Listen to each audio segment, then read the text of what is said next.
What would your life be if you lived in ancient Egypt? When people think of ancient Egypt, they think about the great constructions of time, the pharaohs, the slavery, and overall death obsessed culture. But that is hardly the truth. In fact, ancient Egyptians loved life, regardless of their social status, and yes, the ancient Egyptian government used slave labor as any other ancient cultures did.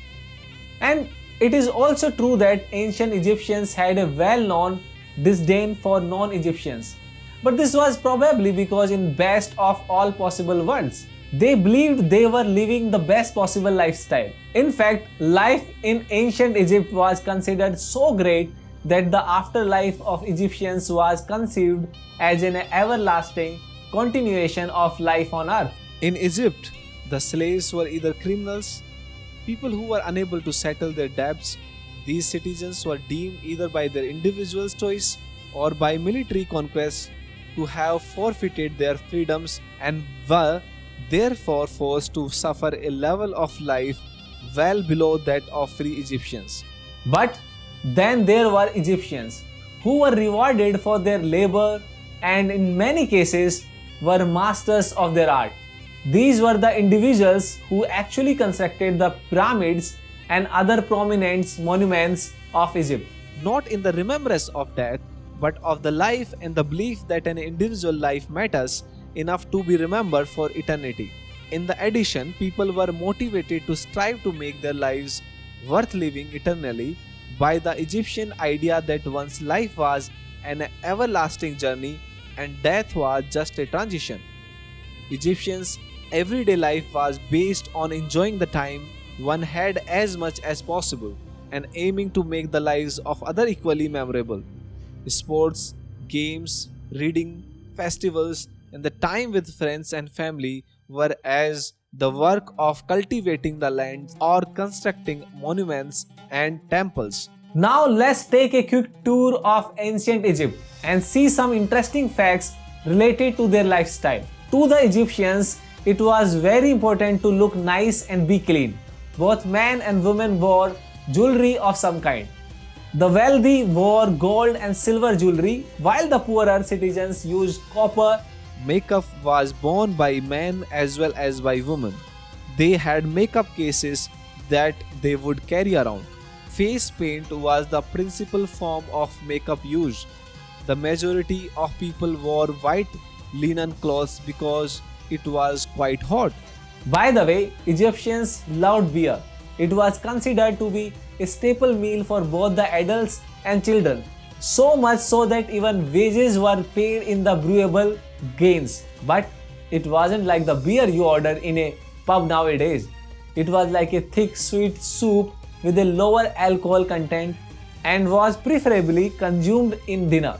Ancient Egyptians practiced a number of medical fields including dentistry, gynecology, surgery and even autopsy. Last one is not as surprising as the rest of them.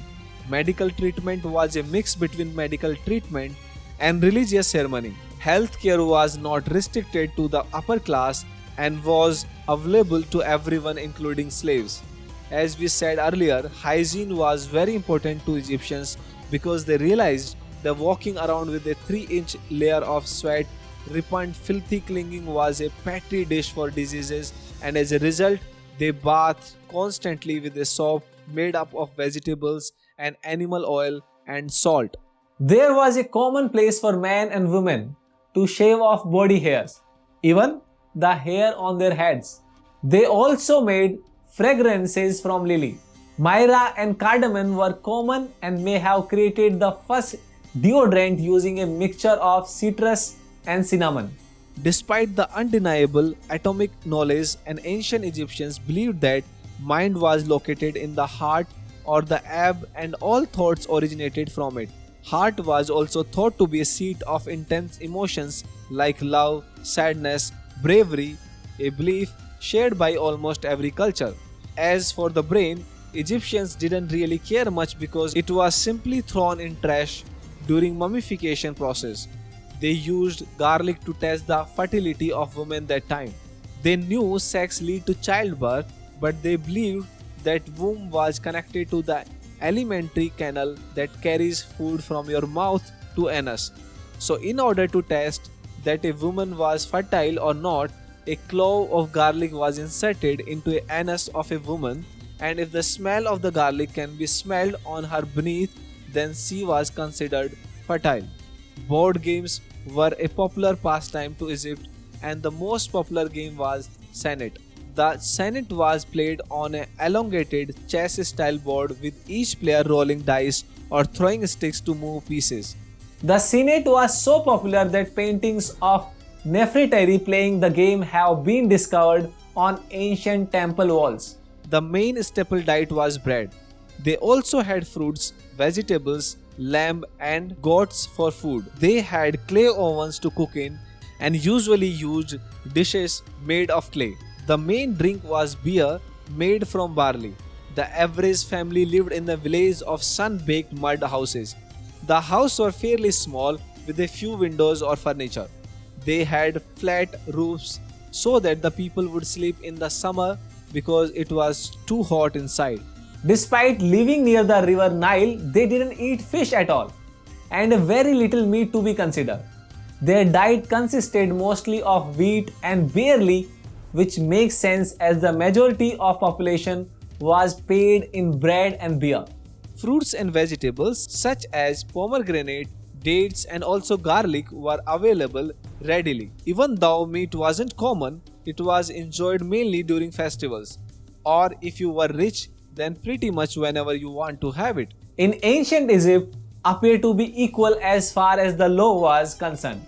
Women could buy and sell property, including both slaves and land, and were also be able to file lawsuits and petition for divorces. Additionally, they did not practice female feticide, which indicates that baby girls were valued equal to baby boys.